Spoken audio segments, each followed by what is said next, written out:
Hello दोस्तों, आशा करते हैं आप लोग बहुत ही अच्छे होंगे मेरे भाई। आज संडे है और हमको पता है कि हम लोग आज क्या करते हैं, इंपॉर्टेंट क्वेश्चंस डिस्कस करते हैं। देखो, जो आपका पेपर फर्स्ट है ना मेरे भाई, चाइल्डहुड एंड ग्रोइंग अप, बाल्यावस्था एवं उसका विकास। देखो, इसका इंपॉर्टेंट यानी जो फर्स्ट पार्ट है ना इंपॉर्टेंट क्वेश्चंस का, उसको मैंने डिस्कस कर दिया है। तो जो बच्चे पहले से जुड़े हैं, उम्मीद करता हूँ वो लोग पूरा अच्छे से देख लिए होंगे। जो बच्चे नए हैं वो जाके उस लेक्चर को देखो, इंपॉर्टेंट क्वेश्चंस उसमें डिस्कस किया हूँ। देखो, जो आपका पेपर पैटर्न थोड़ा सा बता दूं, जो आपका बीएड पेपर होता है आपको पहले से पता होगा, जो बीए बीएससी किए हैं। तो मेरे भाई देखो, 3 सेक्शन में आपका क्वेश्चन पेपर बटा रहता है। सेक्शन ए, सेक्शन बी और सेक्शन सी। तो मैं जो सेक्शन ए है ना उसको कवर कर दिया हूँ। जो 9 10 11 क्वेश्चन मैंने डिस्कस किया था, इंपॉर्टेंट इंपॉर्टेंट, उसको मैंने डिस्कस कर दिया है। इसमें मैं सेक्शन बी और सेक्शन सी को डिस्कस करूंगा। तो इसमें मैं सेक्शन बी और सेक्शन सी को डिस्कस करूंगा। और यहाँ पे जो 9 10 11 क्वेश्चंस है उनको मैंने डिस्कस कर दिया। और हाँ, इसका पीडीएफ भी मैं टेलीग्राम चैनल पे भेज दिया हूँ। तो जो बच्चे पहले से जुड़े हैं उनको तो मिल ही गया होगा। जो नए हैं वो भैया लेक्चर के डिस्क्रिप्शन में जाना, और जो कि मेरे भाई टेलीग्राम चैनल ज्वाइन करके वो पीडीएफ लेके एक बार रिवीजन कर लेना, ठीक है। बाकी जो ये पीडीएफ है इसको तो मैं साथ में शेयर करूंगा, तो यहाँ पे पहला पार्ट का भी जो कि पीडीएफ मिल जाएगा, और मेरे भाई सेकंड पार्ट का, दोनों एक ही में मिल जाएगा। तो परेशान नहीं होना, ठीक है। चलो, क्लास को स्टार्ट करते हैं ईमानदारी, पेशेंस और पूरे मेरे भाई धैर्य पूर्वक के साथ। अच्छा, थोड़ा सा मैं एक चीज़ शेयर करना चाहता हूँ। देखो, जब मैं आपको क्वेश्चन शेयर करता हूँ और उसका आंसर आप लोग लिख के भेजते भी हो व्हाट्सएप पे, तो मेरे भाई जो उसमें एक फैक्ट करता है मेरे भाई, जो उसमें नंबर होता है ना, तो क्या होता है उस नंबर का कई बच्चे मिसयूज करते हैं। जैसे रात में ही कुछ एक महानुभाव है मेरे भाई, उनका नाम है अरविंद। तो देखो, मैं नाम तो नहीं लेना चाहता पर क्या करूँ, उनका नाम है अरविंद। वो मुझे रात में कह रहे हैं मेरे भाई, यानी शाम को 8 8 बजे के करीब, तो वो क्या कह रहे हैं कि सर आप टेलीग्राम ज्वाइन करने के लिए कहते हो क्योंकि आपको पैसे मिलते हैं। मेरे भाई, आप शायद मुझे सुन रहे हो या फिर जिसके भी दिमाग में ऐसे क्वेश्चंस आते हैं, आपको नॉलेज के लिए बता दूं, टेलीग्राम पैसे नहीं देता। टेलीग्राम पैसे नहीं देता। टेलीग्राम इसलिए ज्वाइन करने के लिए मैं कहता हूँ, ताकि जो मैं पीडीएफ क्लास नोट्स शेयर करता हूँ वो आप एक साथ पा सको। अब मैं कोई क्लास डालने वाला हूँ या फिर कोई लेक्चर लेने वाला हूँ मेरे भाई, तो क्या होता है, मैं वहाँ पे आपको नोटिफिकेशन भेज देता हूँ, ताकि आप लोग आके ज्वाइन करके बिल्कुल अच्छे से पढ़ सको। इसलिए मैं टेलीग्राम चैनल ज्वाइन करने के लिए कहता हूँ। यदि आपके कोई आपत्ति लगती है या ये लगता है कि हिमांशु सर बहुत पैसे कमा रहे हैं, तो मत करो ना ज्वाइन। बस आप आओ और पीडीएफ ले लो, बस पढ़ो, ये मेरा पर्पज़ है। तो कोई मतलब अलग अर्थ मत निकालो, ठीक है। और हाँ, और मैं किसी को फ़ोर्स नहीं ना करता हूँ कि आप लोग जॉइन करो ही करो। तो प्लीज़ ऐसी धारणा मत बनाओ, ठीक है। जो चीज़ अगर देखो, इतिहास गवाह है ना, जो कुछ बेहतर करने का प्रयास करता है कोई, तो मेरे भाई बाधक तत्व तो उसके रास्ते में आ ही जाते हैं। तो ऐसा मत बनो। अच्छे बच्चे हो, बीएड करने जा रहे हो, थोड़ा-सा कुछ बोलने से पहले सोचो। आप वो कमेंट करके चले गए, मैसेज करके चले गए, एक टीचर की मतलब वो कितना हर्ट होता है मेरे भाई, आप सोच भी नहीं सकते। क्योंकि वो कोई भी टीचर जब एक लेक्चर लेता है, पीडीएफ देता है, क्लास नोट्स प्रोवाइड करता है, तो मेरे भाई वो आपके साथ सच्चे दिल के साथ जुड़ा होता है। ऐसे नहीं कोई आके कुछ भी पढ़ा के चला गया। तो कुछ भी बोलने से पहले एक बार सोचा करो, ये मैं आपसे रिक्वेस्ट कर रहा हूँ, ठीक है। सारे बच्चे ऐसे नहीं हैं। देखो, कुछ बच्चे हैं जो भैया, जो मैं क्वेश्चन शेयर करता हूँ उनके आंसर भी लिख के भेजते हैं। जैसे नंबर 1 पे ही हैं विभा हो गई, या फिर जानवी हो गई, पूजा सिंह हो गई, शालिनी गुप्ता हो गई, या फिर सलोनी हो गई। और भी कई बच्चे ऐसे हैं, अंकुर हो गए और पायल हो गई। और मेरे भाई कोई शुक्ला करके है, कोई कोई और भी है, अंकुर कोई है। ये लोग आंसर भेजते हैं, ठीक है। ऐसा नहीं कि नहीं भेजते, लेकिन उसमें एक दो लोग ऐसे होते हैं जो बिल्कुल मेरे भाई हर्ट कर देते हैं। हैं, कुछ भी बेहतर करने करने का प्रयास करो तो वो पहले ही बाधक तत्व तो बन जाते हैं, ठीक है। लेकिन आप परेशान मत हो, मैं मनोविज्ञान पढ़ाता हूँ। और पता है, मनोवैज्ञानिक जो टीचर होता है ना, मनोविज्ञान का जो टीचर होता है, वो मेरे भाई दूसरों को मोटिवेट करता है। तो आप आगे समझ सकते हो, ठीक है। मैं क्लास अच्छे से पूरे दिल के साथ लूंगा, आप परेशान मत हो, ठीक है। इनको हम लोग इग्नोर करके चलो समझते हैं इंपॉर्टेंट इंपॉर्टेंट क्वेश्चंस को मैं डिस्कस कर रहा हूँ पेशेंस के साथ, ठीक है। चलो, अच्छा, इसके पहले वाले लेक्चर में जो है कि मैं मेरे भाई पार्ट 1 को डिस्कस कर दिया है, जो very short answer type questions हैं। इसमें हम लोग सेक्शन बी और सेक्शन सी वाले क्वेश्चंस को डिस्कस करेंगे, ठीक है। देखो, जो ऑप्शन सेक्शन बी है ना उसमें आपको 200 वर्ड्स में लिखने रहते हैं, और जो सेक्शन सी है उसमें 500 वर्ड्स में। यदि आपका जो पेपर होता है वो 3 घंटे का हुआ तो, पिछली बार तो 1.5 घंटे का ही हुआ था, तो मेरे भाई इसमें अगर 3 घंटे का होता है तो आपको इतने वर्ड्स में लिखना रहता है, ये समझते चलो, ठीक है। देखो, आपका सबसे फर्स्ट क्वेश्चन है मेरे भाई, वृद्धि और विकास का अर्थ स्पष्ट करते हुए उनके अंतरों को बताइए। आप कहोगे सर जी ये तो मेरे भाई आप शॉर्ट में जो कि कवर कर दिए हो। तो मेरे भाई देखो, 7 7 नंबर तो नहीं, इसमें 7 नंबर में सिर्फ इतना है कि वृद्धि एवं विकास में अंतर बताइए। और इसमें देखो मेरे भाई क्या है, वृद्धि और विकास का अर्थ स्पष्ट करते हुए उनके अंतरों को बताइए। ठीक है। देखो यदि इसे सेक्शन बी के थ्रू पूछता है तो मेरे भाई देखो इसको 200 वर्ड्स में लिखना रहता है, तो सबसे पहले आप लोग वृद्धि के बारे में लिखिएगा, उसके बाद विकास के बारे में थोड़ा सा अर्थ स्पष्ट करिएगा, उसके बाद इन दोनों में थोड़ा सा तुलना कर दीजिएगा। ठीक है। देखो पता है ना वृद्धि विकास क्या होता है। वृद्धि मतलब कि सतत नहीं चलती और विकास सतत चलता है। वृद्धि को हम माप सकते हैं, विकास को माप नहीं सकते, मेजर नहीं कर सकते। इस तरीके से आप इसमें मैं थोड़ा लिख के उसके बाद जो कि इसका अर्थ को स्पष्ट कर दीजिएगा। ठीक है मेरे भाई। उसके बाद थोड़ा बहुत और भी अपने हिसाब से पॉइंटें बना के लिख देना। बाकी जो मैं वृद्धि और विकास का जो लेक्चर पढ़ाया हूँ, यदि आप लोग उसे नहीं देखे हो तो चैनल की प्लेलिस्ट में जाना, शायद 10,000 के आसपास बच्चों ने उसे देखा है और समझा है। तो आप लोग भी उसे एक बार और देखना ताकि आपका कॉन्सेप्ट क्लियर हो जाए। ठीक है प्यारे प्यारे दोस्त। चलो सेकंड जो क्वेश्चन क्या है, बच्चे के सामाजिक विकास में कुल कितने सोपान हैं स्पष्ट कीजिए। कहोगे सर जी क्या बवाल बता दिए सोपान। तो मेरे भाई सोपान को अंग्रेजी में कहते हैं स्टेज। अब समझ में आया ना कि बच्चे के सामाजिक विकास में कुल कितने स्टेज होते हैं। अब कहोगे सर जी अब थोड़ा सा कंफ्यूज हो रहा है स्टेज का मतलब, मुझे पता है। देखो मुख्यतः 3 स्टेज होते हैं। कहोगे कौन-कौन से? तो मेरे भाई शैशवावस्था, बाल्यावस्था, किशोरावस्था। जब मैं सामाजिक विकास का लेक्चर पढ़ाया हूँ ढंग से पूरा, तो उसमें ये जब ये सब चीज़ मैं डिस्कस किया हूँ, तो जाके उसे देखना। और मेरे भाई आपको पता है शैशवावस्था में सामाजिक विकास कैसे होता है, बाल्यावस्था में और किशोरावस्था में। तो इन चीज़ों को आप लोग वहाँ पे लिखना, ठीक है प्यारे-प्यारे दोस्त? चलो, उसके बाद देखो थर्ड आपका है मेरे भाई इम्पोर्टेंट है। ये मैं थोड़ा-सा अपने हिसाब से बनाया हूँ आपके लिए। शैशवावस्था, बाल्यावस्था, किशोरावस्था।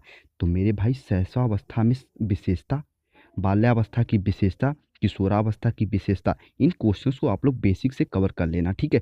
ताकि और विशेषता के साथ साथ इनके शैक्षिक निहितार्थ, यानी कि मेरे भाई शिक्षा में इनके जो कैसे स्वरूप होते हैं, इनको भी आप लोग तैयार कर लेना, तीनों अवस्थाओं को। पेपर फर्स्ट में ये इंपॉर्टेंट है। अच्छा, अगर पीछे आपको थोड़ी बहुत वॉइस सुनाई दे रही है तो प्लीज़ रिक्वेस्ट कर रहा हूँ आप लोग मैनेज कर लेना, क्योंकि मेरे भाई मैं आया हूँ घर। क्योंकि जो मम्मी है वो मान नहीं रहती। मेरे भाई क्या है ना कि नया साल है, तो नया साल में कहती है ना कि बारिश के दिन घर क्यों नहीं आ रहे हो। तो मेरे भाई क्या है कि हम लोग घर आए, तो थोड़ा सा मैनेज कर लेना। मैं जैसे ही फिर अब जाऊँगा तो मेरे भाई फिर से चीज़ें अच्छी हो जाएंगी। अगर वॉइस आ रही थोड़ा बहुत पीछे तो मैनेज कर लेना, कहने का अर्थ यही है। ठीक है। देखो विकास को प्रभावित करने वाले कारक, ये इम्पॉर्टेंट है। इसको मैंने जब विकास की एक सिद्धांत भी बताया था और विकास की अवस्थाएँ, तो उसमें मैंने इसको डिस्कस किया था। ठीक है। विकास को प्रभावित करने वाले कारक कौन-कौन से हैं? आपको पता है ना, सामाजिक कारक हो सकते हैं मेरे भाई, और आपके आस-पड़ोस के लोग भी हो सकते हैं, आपकी स्कूल, विद्यालय, और आपके मेरे भाई आनुवांशिकता भी सामाजिक विकास को प्रभावित करते हैं। ठीक है। रोग तथा चोट भी विकास को प्रभावित करने, देखो ये 50 वर्ड में नहीं ना लिखने हैं, इनको लिखना आपको 200 वर्ड्स में, यानी 500 वर्ड्स में। तो मेरे भाई इनको थोड़ा इसमें अच्छे से बना-बना के लिखना। देखो बुक लैंग्वेज सब नहीं लिख पाते, तो क्या होता है मेरे भाई सीडीपी में, चाइल्ड डेवलपमेंट में, तो थोड़ा-सा अपने तरीके से बना के लिखो। ठीक है। इस प्रकार से आप लोग इसे समझ सकते हो प्यारे प्यारे दोस्त। देखो देखो मेरे भाई पांचवा प्रश्न इंपॉर्टेंट है। जब मैं आपको पढ़ाया था संज्ञानात्मक विकास, पेपर फर्स्ट का ये क्वेश्चन डिस्कस कर रहा हूँ। जब इसमें मैं आपको चैप्टर पढ़ाया था संज्ञानात्मक विकास, उसमें मैं पियाजे जी को पूरा बेसिक से कवर किया हूँ। उसके बाद वाइगोस्की जी के बारे में भी बताया हूँ। तो मेरे भाई इनके और इनके जो कि सिद्धांत में तुलना करना है आपको। तो आपको पता है वाइगोस्की क्या कहते हैं? वाइगोस्की कहते हैं बच्चा जो कुछ भी सीखता है अपने आस पड़ोस, पास पड़ोस, माता पिता से सीखता है। पियजवा कहता है नहीं नहीं ऐसा कुछ भी नहीं है, बालक जो कुछ भी सीखता है भैया खुद से सीखता है। बालक एक नन्हा वैज्ञानिक होता है। जब मैं पियाजे को पढ़ाया था तो बताया था ना कि पापा अगर कोई हैं तो वो कह रहे हैं कि बेटा फ़ोन टब पे मत डालना, तो बेटा नहीं डालेगा। लेकिन जैसे ही पापा यहाँ से गोल हुए चले गए ऑफिस या सब्जी लेने, तो बेटउआ मेरा क्या करेगा, तुरंत फ़ोनवा डाल देगा टपा में, डाल के देखेगा पापा क्यों मना कर रहे थे। जब पता चल गया कि भैया फ़ोन का फ़ोल्डर ख़राब हो गया, फ़ोन का टच काम नहीं कर रहा है, तो मान जाएगा। तो यही मेरे भाई कहते हैं बच्चा जो कुछ भी सीखता है, पियाजे कहते हैं बच्चा जो कुछ भी सीखता है भैया स्वतः सीखता है। वाइगोस्की कहते हैं नहीं नहीं ऐसा कुछ भी नहीं है, बच्चा जो कुछ सीखता है अपने आस पड़ोस माता पिता सीखता है। दोनों का भैया सिद्धांत सही है, तो हमको दोनों को पढ़ना। ठीक है। इसमें आप लोग खुद से वैज्ञानिक मत बनने लगना। तो मेरे भाई दोनों को सिद्धांत को पढ़ के जाना। ठीक है। चलो, और हाँ, मैं ऊपर जो भी कुछ बोल दिया हूँ मेरे भाई थोड़ा संवेग में आके, थोड़ा-सा हर्ट होके, तो अगर किसी को बुरा लगा हो तो मेरे भाई दिल से मैं माफ़ी माँगता हूँ। ठीक है। चलो आप लोग क्या है कि चैनल के प्यारे मेंबर हो ना, हम लोग एक द परफेक्ट स्टडी के जो कि जितने भी मेंबर हैं, हम लोग एक फैमिली है ना, तो प्लीज़ किसी बुरा मत मानना। ठीक है। चलो, और हाँ, बुरा भी मानना तो थोड़ा मैनेज कर लेना। देखो नैतिक विकास को स्पष्ट कीजिए और नैतिक विकास के मेरे भाई मूल्य का महत्व या मुंडन हो गया। वैसे मुंडन कब होता है? जब बच्चा पैदा होता है। तो मम्मी उम्मी क्या, बच्चा या बच्ची जो भी पैदा होते हैं, तो मम्मी उम्मी क्या होता है, मान देते हैं ना कि इसका मुंडन कराएंगे विंध्याचल माँ वैष्णो माता या फिर भैरव बाबा या फिर जहाँ भी जैसे भी। तो मुंडन यहाँ पे मिस्टेक हो गया, इसको मत लिख देना। तो नैतिक विकास में देखो यहाँ वैल्यूज है ना, नैतिक विकास को स्पष्ट कीजिए। और नैतिक विकास में जो मेरे मूल्य का महत्व क्या है, तो आपको पता है नैतिक विकास को जब मैं समझाया था मेरे भाई, बेसिक से समझाया था नैतिक विकास के चैप्टर को, कि मेरे भाई हर समाज का अपना अपना एक मूल्य होता है। तो नैतिक विकास के भी कुछ मूल्य होते हैं, तो उन मूल्यों को इसमें समझाइए। ठीक है, इस प्रकार से छठवां क्वेश्चन भी वेरी वेरी इंपॉर्टेंट है। उसके बाद सातवां देखो, जो क्वेश्चंस डिस्कस कर रहा हूँ इन क्वेश्चंस को आप तैयार कर लोगे मेरे प्यारे प्यारे दोस्त, प्यारे प्यारे भाई बहन, जो भी आप मुझे अपना सर टीचर जो भी मान रहे हो, इन प्रश्न को अच्छे से तैयार कर लिए तो समझो मेरे भाई अच्छे खासे नंबर लेके आ जाओगे, तो परेशान नहीं होना।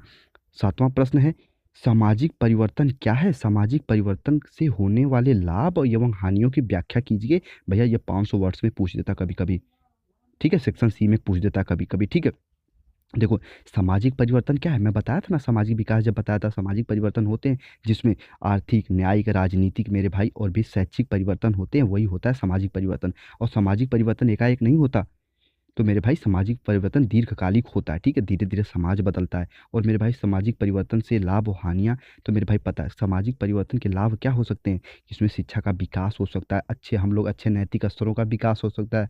लाभ क्या है, देखो मेरे भाई ये लाभ हो गए। हानियाँ क्या हो सकती हैं, यदि सामाजिक परिवर्तन हो गया तो हमारी जो पहले की जो रीति कल्चर थे उनको थोड़ा सा हम लोग भूल जाते हैं। आज क्या है, चाइना में मेरे भाई 99% लोग किसी धर्म को ही नहीं मानते हैं, और कुछ लोग मेरे भाई बुद्ध को मानते हैं, बाकी अल्पसंख्यक हिंदू मुसलमान जो भी हैं, रोहिंग्या मुसलमान, ये सब हैं। तो क्या होता है, ये वहाँ की हानि तो है। और पता है गांधी जी क्या कहते हैं? गांधी जी कहते हैं धर्म के बिना मनुष्य का जो भैया जो कि अस्तित्व है ना, वो एक जानवर के बराबर है, क्योंकि धर्म हमें डरना सिखाता है, हमें दूसरों की इज्जत करना सिखाता है। ठीक है, इस प्रकार से आप लोग समझ सकते हो, इन पॉइंटों को वहाँ डिस्कस कर देना। अब आया सबसे प्यारा प्यारा क्वेश्चन, मेरे भाई संज्ञानात्मक विकास में पियाजे का सिद्धांत स्पष्ट कीजिए। कुछ बच्चे कहते हैं ना संज्ञानात्मक विकास यानी पियाजे, नहीं, संज्ञानात्मक विकास में पियाजे का सिद्धांत। संज्ञानात्मक विकास अलग चीज है, इसमें तो भैया वाइगोस्किया जी भी अपना सिद्धांत दिया था। यानी संज्ञानात्मक विकास में पियाजे का सिद्धांत स्पष्ट कीजिए। यदि ये कहे सिर्फ कि संज्ञानात्मक विकास को स्पष्ट कीजिए, तो आप थोड़ा सा पियाजे के बारे में भी लिखेंगे, थोड़ा सा मेरे भाई कि थोड़ा सा वाइगोस्की के बारे में भी लिखेंगे, थोड़ा सा संज्ञान के बारे में भी लिखेंगे। और सिर्फ अगर ये कहे कि संज्ञानात्मक विकास में पियाजे का सिद्धांत स्पष्ट कीजिए, तो सिर्फ और सिर्फ अपने पियाजे जी को लिख देंगे यहाँ पे। ठीक है, और हाँ पियाजे जी क्या कहते हैं ना, कि वही ना कि एक बच्चा छोटा सा एक नन्हा बच्चा वैज्ञानिक होता है। और मेरे भाई ये संज्ञान के बारे में बताए थे कि बच्चा जो कुछ भी सीखता है स्वतः सीखता है। और जो वाइगोस्की कहते हैं नहीं नहीं, बच्चा जो कुछ भी सीखता है वो समाज से सीखता है, इसमें कोई वो बात नहीं है। अब देखो इनको सिद्धांत में थोड़ा सा अंतर बताऊं। पियाजे कहते हैं जो कुछ सीखता है बच्चा स्वतः सीखता है। इसका उदाहरण देते हुए क्या कहे कि एक घर में मान लो आग लग गई है और बच्चा यहाँ पे बैठा है, तो बच्चा क्या होगा मेरे भाई, जैसे लपट मारेगी ना ये भाग जाएगा। कैसे, सुनो, अब उसको ये नहीं ना सिखाना पड़ेगा कि बच्चे तुम बाहर आओ मैं तुम्हें 1 किलो जलेबी दूंगा, ये कुछ नहीं करना पड़ेगा। जैसे भैया आँच लगी, जैसे भैया उसकी लपट लगी, बच्चा तुरंत वहां से फरार हो जाएगा। तो यहाँ पे वाइगोस्की गलत हो गया। लेकिन जब वाइगोस्की कहते हैं बच्चा जो कुछ भी सीखता है समाज से सीखता है, यदि बच्चे को आप भाषा सिखाओ ही ना तो क्या सीखेगा। तो दोनों अपने अपने जगह सही हैं, तो आपको दोनों को पढ़ना। ठीक है प्यारे प्यारे दोस्त, चलो 9 क्वेश्चंस इंपॉर्टेंट क्वेश्चंस है। नैतिक विकास में कोहल वर्ग के सिद्धांत की व्याख्या कीजिए। कोहल वर्ग को बेसिक से मैं कवर कराया हूँ। देख, एक होते हैं कोहल वर्ग और एक होते हैं कोहलर। थर्ड पेपर में कोहलर साहब हैं, इसमें देखो कोहल वर्ग है। कोहल वर्ग क्या नैतिक विकास दिए थे, और कोहलर दिए थे मेरे भाई कि सूझ का सिद्धांत। ठीक है, कोहलर दिए थे सूझ का सिद्धांत और ये दिए थे नैतिकता का सिद्धांत। तो आप लोग इनको भी अच्छे से तैयार कर लीजिएगा, बहुत ही इंपॉर्टेंट 9 क्वेश्चंस है, इनको आप लोग तैयार कर लिए तो अच्छे खासे कर सकते हो। ठीक है, चलो पीछे थोड़ा बहुत अगर वॉइस आई हो तो आप लोग थोड़ा सा मैनेज कर लेना। और हाँ, इसका PDF आप टेलीग्राम चैनल जाके ज्वाइन कर लेना, मुझे कोई पैसे वैसे नहीं मिलते, तो परेशान नहीं होना। ठीक है, चलो जल्दी मिलते हैं अपनी नेक्स्ट क्लास में। मुस्कुराते रहो, हंसते रहो। और हाँ, क्वेश्चन जो मैं शेयर किया उसका आंसर ज़्यादा से ज़्यादा लिख के भेजने का प्रयास किया करो। और हाँ, कुछ बच्चे क्या करते हैं सेम टू सेम मेरे भाई वो अपना जो नोट्स बनाए रहते हैं वही भेज देते हैं। क्या क्या आप लोग ऐसे कर सकते हो? अपने अपने मैं कहता हूँ ना अपने काम के प्रति ईमानदारी रखो। क्वेश्चन भेजता हूँ उसका उत्तर लिखने का प्रयास किया करो प्यारे प्यारे दोस्त। ठीक है, चलो आशा करता हूँ आपको समझ में आया होगा। जितने भी क्वेश्चन डिस्कस किया हूँ इसका PDF मैं जल्दी ही आपको टेलीग्राम चैनल पे दे दूंगा। थोड़ा सा मेंटेन करके जो PDF मैं थोड़ा सा लेट प्रोवाइड करता हूँ, ताकि उसमें कुछ मैं करेक्शन करता हूँ, कुछ कट पेस्ट करता हूँ, ताकि आपको चीज़ें और आसानी से समझ में आ जाए। ठीक है, तो परेशान नहीं होना। और हाँ, हो सके तो अपने फ्रेंड सर्कल में ज़्यादा से ज़्यादा मेरे भाई द परफेक्ट स्टडी को अपना एक फैमिली मेंबर मान के, अपना एक फैमिली मान के ज़्यादा से ज़्यादा शेयर करो। ठीक है, अभी आपकी सपोर्ट की बिल्कुल आवश्यकता है। ठीक है, चलो अपना ख्याल रखो, मुस्कुराते रहो, और हम मिलते हैं जल्दी अपने नेक्स्ट लेक्चर में। चाहे मैं फोर्थ पेपर को कवर कराऊं, क्योंकि सारे बच्चों की डिमांड आ रही फोर्थ पेपर को लेके, उसमें कुछ डाउट्स भी रहते हैं। आकलन 2 लेक्चर हो भी गए हैं, बाकी मैं लेक्चर को जल्दी स्टार्ट करता हूँ। ठीक है, अपना ख्याल रखो, और हाँ, मिलते हैं जल्दी नए लेक्चर के साथ। ठीक है, किसी को कुछ बुरा लगा हो तो प्लीज़ यार मैनेज कर लेना। ठीक है, चलो।